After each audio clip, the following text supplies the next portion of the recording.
Here is a simple practice you can try today using only connector words. Take two easy sentences that you already know how to say. For example, I like tea and I don't like coffee.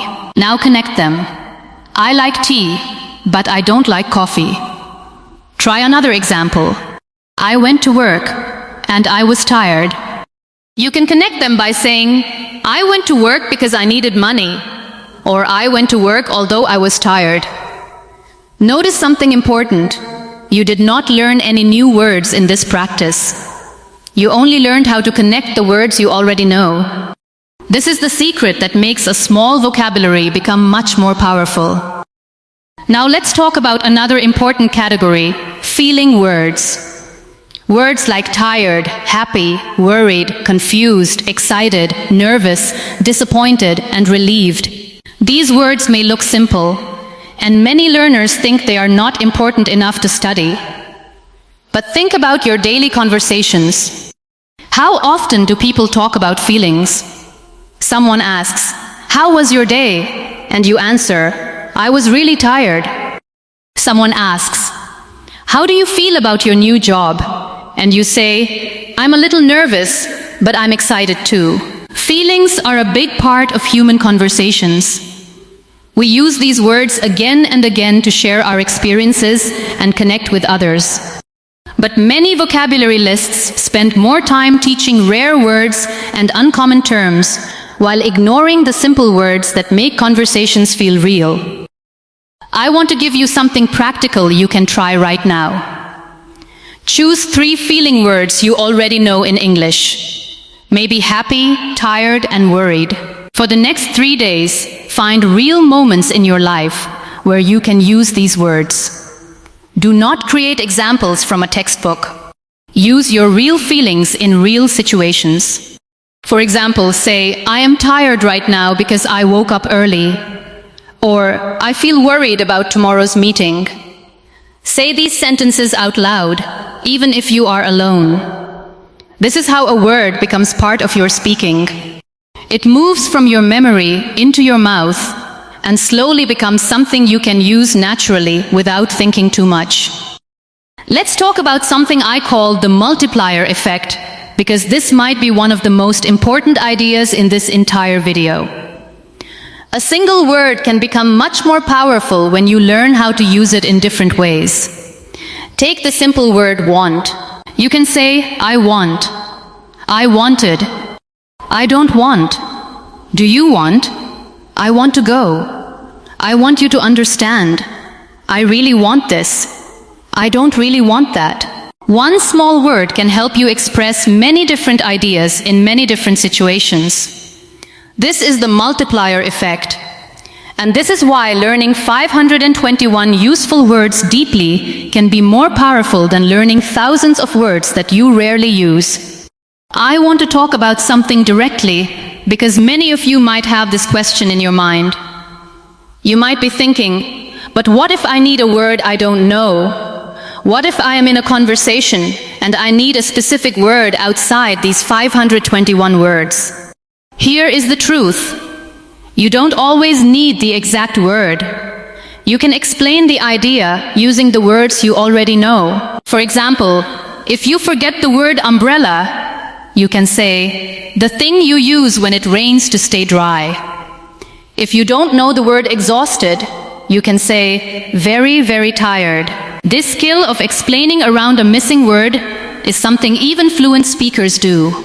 It is not a weakness. It is a powerful communication skill that helps you keep the conversation going.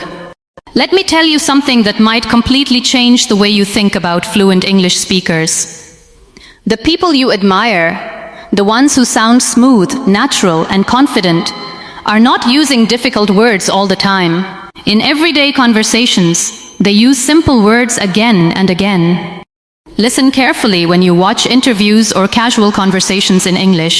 You will notice something interesting.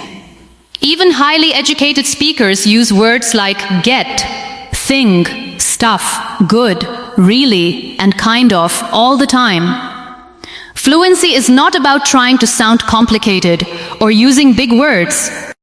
Fluency is about using simple words in a clear, natural, and confident way. So here is where we are now. You understand that 521 words are not a limitation. They are a powerful starting point.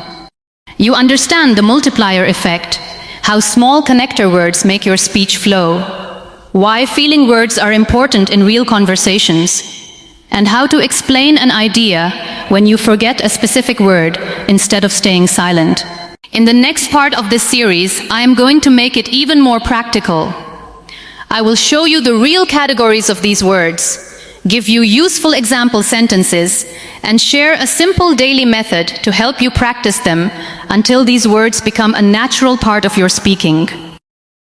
Let me show you the real structure of these 521 words. They are not just a random collection of words.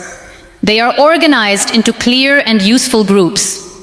Around 80 words are action words, the verbs that help you talk about everyday life. Words like go, want, need, like, think, feel, make, take, give, and help. Around 70 words are about feelings and opinions, the words you use to share what is happening inside your mind. Around 90 words are connectors and question words, the small but powerful words that help you build sentences and continue conversations. The remaining words cover daily objects, time, and simple descriptions. The important thing is this: every word has a purpose. This is not just a list of vocabulary. It is a carefully built system based on the words people actually need in real conversations.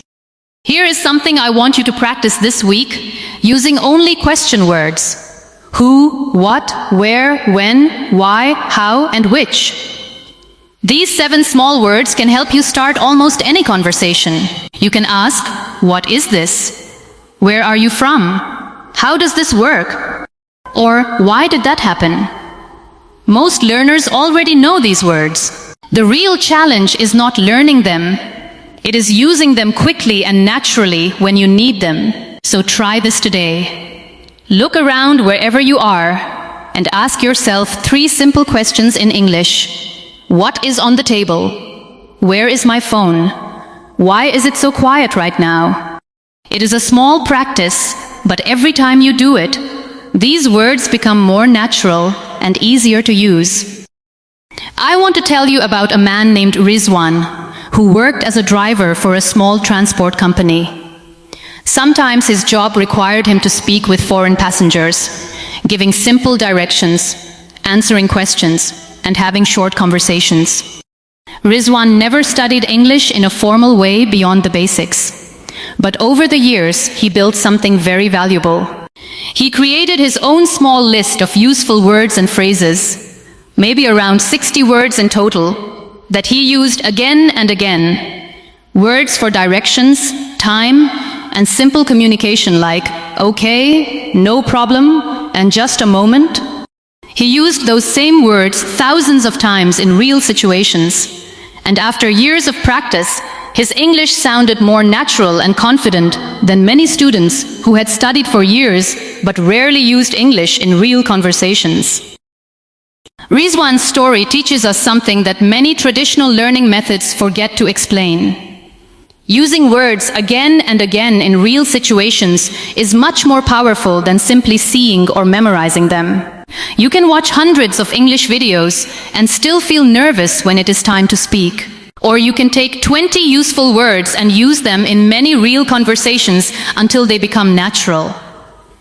The 521 words in this method are not words you study once and forget. They are words you practice, use, and make a part of your daily life. Just like Rizwan's 60 words, they become familiar and comfortable over time, like something made perfectly for you through years of use. Now I want to give you a simple daily method, something easy enough that you will actually do, not just hear it and forget it. Every day, choose 5 words from your core vocabulary. Don't choose completely new words. Choose words you already know a little, but don't use often. Write 1 sentence with each word about your real life.